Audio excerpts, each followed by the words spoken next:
All right, I wanted to point out something that was important here. This should be, this little notch here should be about a 1/2 inch deep.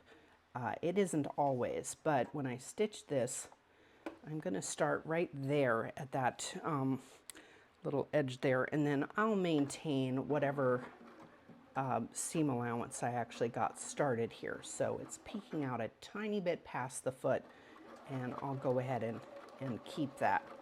And so that was my mistake when I was cutting it out. I have to say that, let's see, and I just pushed that pin so it would be a little bit past the foot there.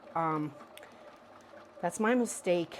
I've used this pattern so many times that in some cases I've kind of accidentally trimmed down some of the parts of it.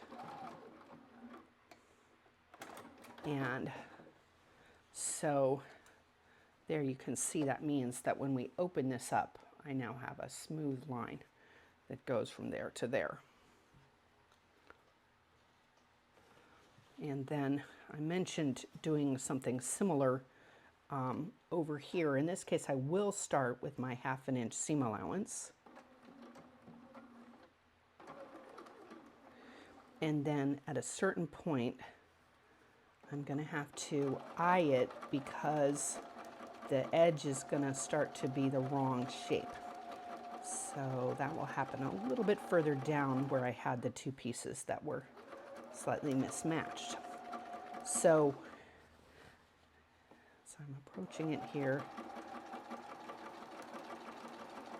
And I've got the pins on the underside, which normally I don't like to do, but in this case, that's how it happened.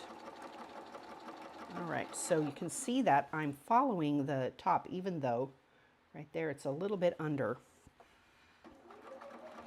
And then here, I'm going to have to eyeball the distance between the edge and the foot until I can get past this spot where I'm easing it back in.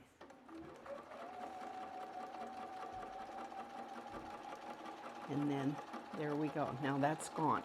And all of that will end up getting trimmed away by the serger.